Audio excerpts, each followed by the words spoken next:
मैं नरेश कुमार जांगड़ा हंस वास्तु शक्ति चैनल की पाठशाला में आपका हार्दिक स्वागत करता हूँ। कमेंट लेते हैं। किसी ने लिखा, ईस्ट वॉल पर कैसी घड़ी लगाएं। देखिए सर, ये 5 एलिमेंट की थ्योरी है। पहली बात, जो दीवार घड़ी या जो घड़ी होती है, ये किस किस एलिमेंट से या किस किस तत्व से इसको रिलेट करते हैं। तो जल तत्व और वायु तत्व। घड़ी 2 तत्वों को दर्शाती है।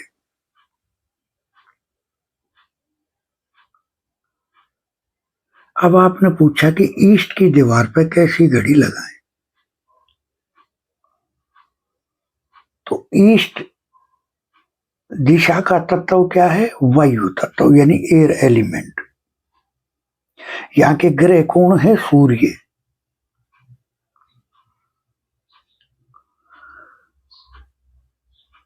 एयर एलिमेंट का गुण क्या है? कनेक्ट करना। और दीवार घड़ी में क्या होता है? ये एक फ्लो में निरंतर चलती रहती है।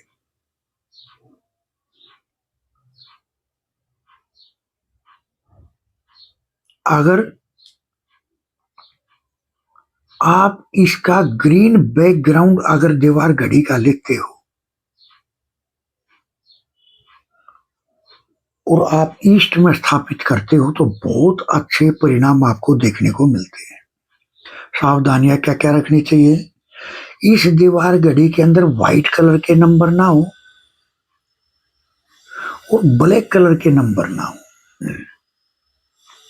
देखिए सर, ग्रीन कलर क्यों बोला मैंने? मैं आपको एक अपने शास्त्र सम्मत एक कथा बताता हूँ शॉर्ट में।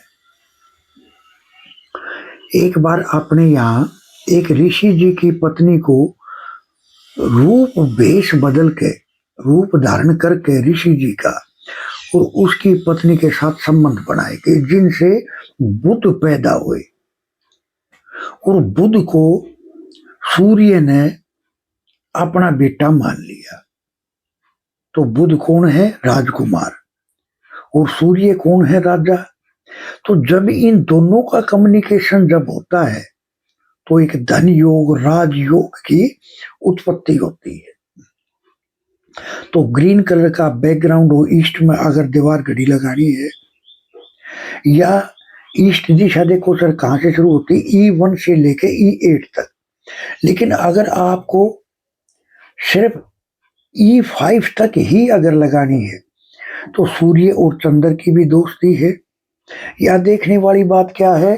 कौन सा ग्रह किसका दुश्मन है, कौन सा ग्रह किसका दोस्त है, कौन सा तत्व किस तत्व का दुश्मन है, या कौन सा तत्व किस तत्व का दोस्त है। तो चंद्रमा यानी नॉर्थ का जल तत्व का कलर क्या है? ब्लू और ब्लैक। तो ब्लैक कलर तो ईस्ट में आना ही नहीं चाहिए। तो अगर हम ब्लू कलर का अगर बैकग्राउंड हो तो भी हम E5 तक, सूर्य के पद तक हम दीवार घड़ी में प्रयोग कर सकते हैं। देखो सर, ये जो ग्रहों की युति को बनाकर जो योग बनाए जाते हैं, जैसे बुध और सूर्य की युति बनानी है तो सर ग्रीन कलर का बैकग्राउंड हो और ईस्ट की दीवार हो और सूर्य के पद पर लगाया जाए तो सूर्य और बुध की युति हो जाती है। सर वास्तु में यही तो है, किस ग्रह की युति किस ग्रह से अगर बना दी तो क्या, कौन सा तत्व पैदा हो जाएगा, कौन से योग का निर्माण हो जाएगा। यही तो है वास्तु। तो आपको ग्रीन कलर का बैकग्राउंड तो E8 तक काम करेगा। आप ब्लू कलर का भी रख सकते हो, लेकिन मैंने बताया E5 तक। तो आप अगर ऐसे इसका योग पैदा करके लगाते हो, लेकिन ब्लैक कलर और व्हाइट कलर के नंबर ना हो, उस घड़ी में कहीं भी इसका कोई भी वो नहीं होना चाहिए कहीं भी। इस कलर की एक कहीं भी नहीं दर्शाया जाना चाहिए ईस्ट की वॉल पे। बाकी आप कुछ भी प्रयोग कर सकते हो। रेड कलर भी यहाँ नहीं आना चाहिए, प्योर रेड कलर। और दीवार घड़ी में क्या सावधानियां होती है, मैंने अपने कई वीडियोज में बताया है कि कोई भी नंबर कटा फटा नहीं होना चाहिए, कोई भी छोटे बड़े नंबर नहीं होने चाहिए। ये छोटी छोटी सावधानियां होती हैं।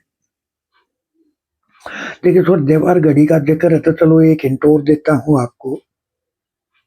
दीवार घड़ी एक सिंबल मान के चलो आप। एक जगह मैंने देखा कि जैसे बुलेट होती है यानी गोली होती है, ऐसे उसमें डिजाइन बने हुए थे। तो जब हम उस मकान में घुसे तो मुझको बोला सर आपको गोली लगने की यानी बुलेट लगने की भी नौबत आ सकती है।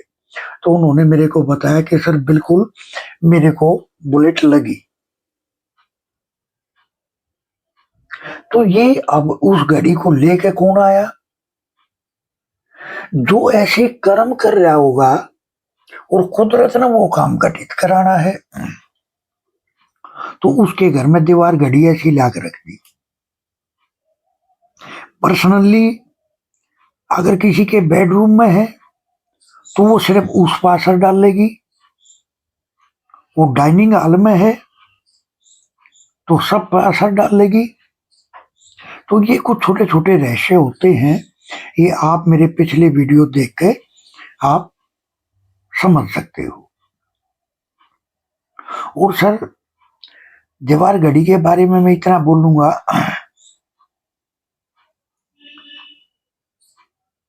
कि कलर की और उसकी शेप की ये भी सावधानी आपको रख के चलनी है।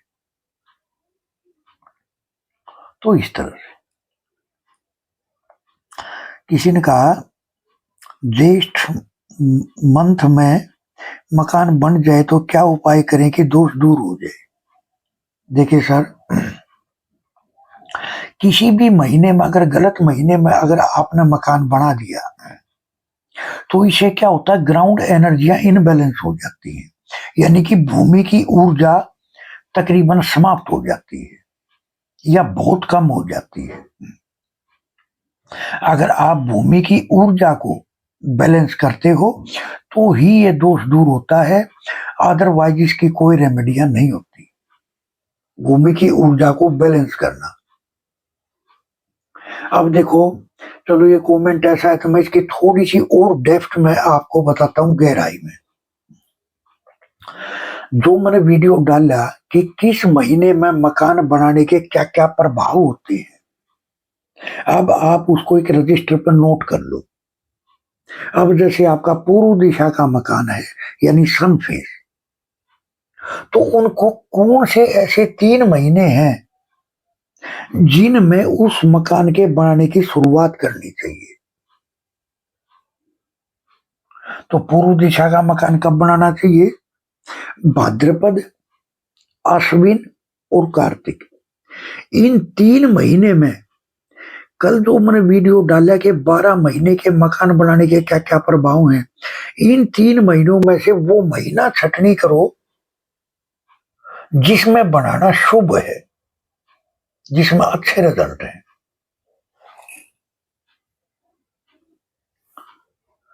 तो अच्छे रिजल्ट है इन 3 महीनों में से वो महीना लेकर तब पूर्व दिशा का मकान बनाना चाहिए।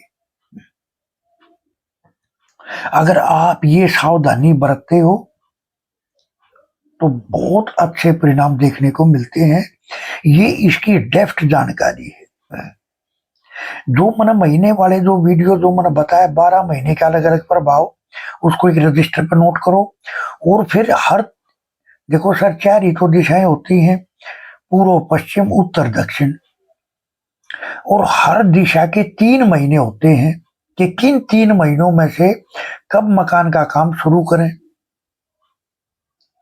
अब उस 12 महीने में से जो ये 3 महीने हैं, इनमें देखो कि सबसे अच्छे प्रभाव इन 3 महीनों में से किसके हैं और किसके गलत हैं। तो जिसके अच्छे हैं उसमें से शुरुआत करो। ये है सुनने पे सुहागे वाली बात।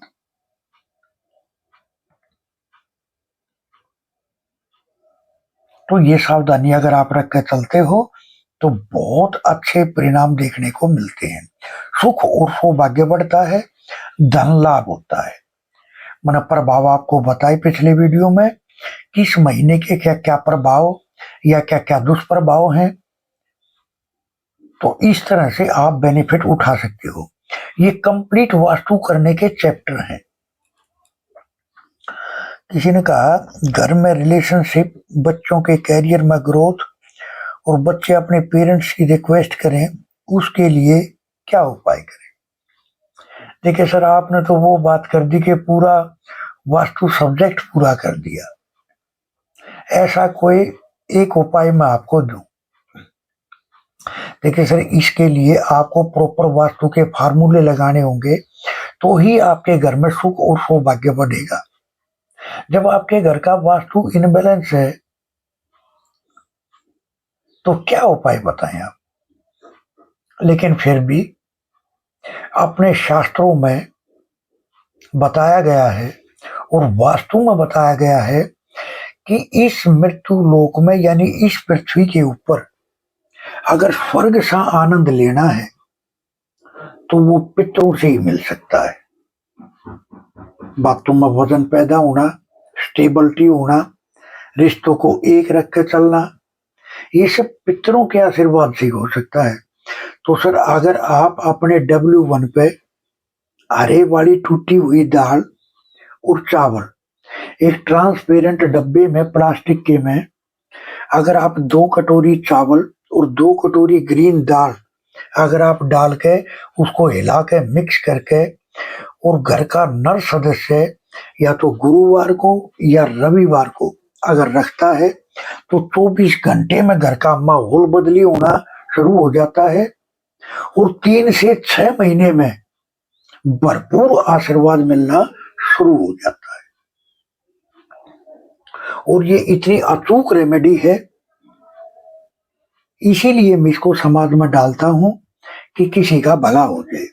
और ऐसी ऐसी रेमेडियों के खजाने हैं जो हम अपने वास्तु कोर्स में देते हैं। तो इस तरह से हंस वास्तु शक्ति के चैनल आप सबका है। लाइक करें, सब्सक्राइब करें, शेयर करें, कमेंट करें। वास्तु के एडमिशन ओपन है, सीखने के इच्छुक हमारे से संपर्क कर सकते हैं।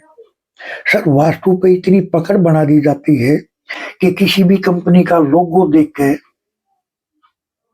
बता देते हो पूरी कंपनी के बारे में। किसी की दीवार घड़ी देख के बता सकते हो पूरा वास्तु। 7 चक्रा के माध्यम से पूरा वास्तु जजमेंट कर सकते हो। वात पित्त कफ के माध्यम से पूरा वास्तु जजमेंट कर सकते हो। कैसे कैसे ट्रीट करना है, अलग अलग तरीके आपको बताए समझाए जाते हैं। देखिए सर, कोर्सों में इतनी बारीकियां हैं, मैंने अपने बहुत सारी वीडियो में कुछ कुछ पॉइंट डाल रखे हैं कि चरित्र दोष कैसे कैसे पैदा हो जाता है और पैसे पे करके या बंदा दिन में ही अपनी घरवाली को परेशान करना शुरू कर देता है या अपनी प्रॉपर्टी भी किसी दूसरी तीसरी लेडीज को सौंप देता है। ऐसे ऐसे दोष होते हैं। किचन में भी ऐसे दोष हैं जो बंदा अपनी प्रॉपर्टी को किसी और ही औरत के हवाले कर देता है, उस पर बहुत ज्यादा खर्चा करना शुरू कर देता है। अब बंदा क्या सोचेगा कि ये बंदा ऐसा ही है, लेकिन नहीं सर, ये तो वास्तु के रहस्य हैं। और किचन भी एक बहुत बड़ा जरिया है जो अपनी प्रॉपर्टी को ही अदरवाइज किसी औरत के हवाले कर देते हैं। तो सर, इतनी गहराई में वास्तु को समझाया जाता है। तो थैंक यू, धन्यवाद, नमस्कार, जय हिंद, जय भारत।